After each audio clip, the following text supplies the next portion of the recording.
അർജുൻ നഷ്ടപ്പെട്ടു, യാഥാർത്ഥ്യമാണ് എന്ന് കരുതി ഞങ്ങൾ ആരുടെയും മുന്നിൽ പോയിട്ട് പിച്ച തെണ്ടേണ്ട ആവശ്യം നിലവിൽ ഞങ്ങൾക്കില്ല.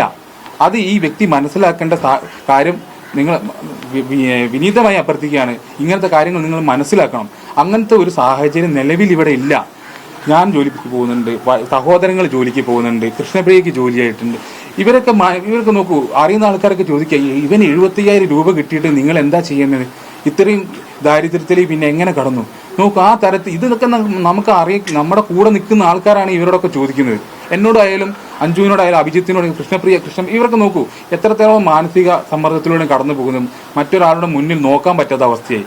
അതായത് അർജുന്റെ പൈസയെല്ലാം ഞങ്ങൾ എടുത്തു ഉപയോഗിച്ചു അവനെ ദാരിദ്ര്യത്തിലാക്കി എന്ന ഒരു പിന്നെ പൊള്ളയായിട്ടുള്ള കാര്യങ്ങളാണ് ഇവിടെ നടന്നുകൊണ്ടിരിക്കുന്നത്. ഇപ്പൊ തീർച്ചയായിട്ടും അങ്ങനത്തെ വിവാദങ്ങളൊന്നും സൃഷ്ടിക്കരുത് അഭ്യർത്ഥിക്കുകയാണ്. സഹായിച്ചിട്ടില്ലെങ്കിലും ഇങ്ങനത്തെ കാര്യങ്ങൾ കുത്തി നോവിക്കാൻ പാടില്ല. അത് തന്നെയാണ് ഞങ്ങൾക്ക് മെയിനായിട്ട് അഭ്യർത്ഥിക്കാനുള്ളത്. ഇതിന്മേലെ ഇനി ഇതിനൊരു ക്ലാരിഫിക്കേഷൻ കുടുംബത്തിന്റെ ഭാഗത്തു നിന്ന് വേണമെന്ന് എനിക്ക് തോന്നുന്നില്ല. ഈ സാലറിയുടെ കേസിലാണെങ്കിലും പിന്നെ ഈ ദാരിദ്ര്യം ഞങ്ങളുടെ ദാരിദ്ര്യം പറഞ്ഞുകൊണ്ട് ഒരുപാട് ചൂഷണം ചെയ്യുന്നതാണ് ഞാൻ മനസ്സിലാക്കുന്നത്. ഞങ്ങൾ വിളിച്ചു പറയുന്നു അർജുന്റെ പേരിലെങ്കിൽ കുറെ പൈസ കിട്ടിയിട്ടുണ്ട്, അത് ഞങ്ങൾ ഡെപ്പോസിറ്റ് ചെയ്യാൻ. അങ്ങനത്തെ ഒരാവശ്യം നിലവിലില്ല.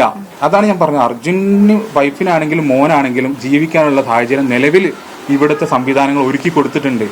അതുപോലെ തന്നെ സാധാരണ ജനങ്ങൾ എങ്ങനെയാണ് അങ്ങനെ തന്നെയാണ് ഞങ്ങളും. ആ രീതിയിലുള്ള ഒരു ആഗ്രഹം മാത്രമേ ഞങ്ങൾക്കുള്ളൂ. അതുപോലെ മറ്റൊരാൾ ഈ പൈസയൊക്കെ കിട്ടേണ്ട അർഹതപ്പെട്ടവർക്കുണ്ടാവും, അവർക്ക് കിട്ടട്ടെ എന്നാണ് ഞാൻ എല്ലാവരോടും ഈ ചോദിച്ചു വരുന്ന എല്ലാവരോടും ഞാൻ പറയുന്നത്. കാരണം അവരെല്ലാം ഈ തെറ്റായ വാർത്ത കേട്ടിട്ടാണ്, അവർക്കൊന്നും അറിയില്ല എന്താണ് ഇതിലൂടെ നടന്നതെന്നും അങ്ങനത്തെ കാര്യങ്ങളൊന്നും അറിയില്ല. ഈ കാര്യങ്ങളൊന്നും അറിയാത്ത ഇവരെ പറ്റിച്ചുകൊണ്ടാണ് അവരെ കബളിപ്പിച്ചിട്ടാണ് അവരിവിടെ എത്തുന്നത്. എന്നിട്ട് പാവം അവർ ഒരുപാട് ഇങ്ങനെ കാര്യങ്ങൾ പറയുന്നു. പക്ഷെ നമുക്ക് അങ്ങനത്തെ ഒരു സാഹചര്യം നിലവിലില്ല. പിന്നെ ചില ആൾക്കാർ നമുക്ക് ഇവിടെ പൈസ കൊണ്ട് തന്നിട്ട് അത് പിന്നെ വീഡിയോയിലൂടെ നമ്മൾ കാണുന്നുണ്ട്. ഒരു മീഡിയ പബ്ലിസിറ്റിക്ക് വേണ്ടിയിട്ട് നമുക്ക് പൈസ കൊണ്ട് തരുന്ന ചില ആൾക്കാരുണ്ട്. അത് പിന്നീട് നമ്മൾ മീഡിയ വഴി കാണുമ്പോൾ നമ്മുടെ വിഷമം ഒന്ന് ആലോചിക്കണം. അതായത് ഈ വ്യക്തിയും കുറച്ച് തങ്കവും ഇവിടെ എത്തിയിരുന്നു. എന്നിട്ട് അപ്പം നമ്മൾ അവനൊരു സന്തോഷത്തിന് വേണ്ടി പൈസ കൊടുക്കുന്നു എന്ന് പറഞ്ഞിട്ട് അപ്പം നമ്മളത് പിന്നെ ഏത് രീതിയിൽ അത് തിരസ്കരിക്കും. അത്ര ആൾക്കാർ വരുമ്പോൾ നമുക്കത് മാനസികമായിട്ട് എന്നിട്ട് ചെറിയ പൈസ കൊടുത്തപ്പോൾ അത് എടുത്ത് പിന്നെ യൂട്യൂബിലും മറ്റു മാധ്യമങ്ങളിലും അത് ഓടി നടക്കുക. ഇന്ന വ്യക്തികൾ ഇത് പൈസ കൊടുത്തു. എത്രത്തോളം മ്ലേച്ഛമായ കാര്യങ്ങളാണ് ചെയ്തുകൊണ്ടിരിക്കുന്നത് ആലോചിച്ചു. ഞങ്ങളെ സംബന്ധിച്ചിടത്തോളം ഞങ്ങൾ ആ തലത്തിലേക്ക് എത്തിക്കഴിഞ്ഞിരിക്കുന്നു. ലോറി ഉടമല്ല തന്നത്, അദ്ദേഹത്തിന്റെ കൂടെ വന്ന കുറച്ച് ആൾക്കാരായിരുന്നു. 2,000 രൂപയാണ് തന്നത്.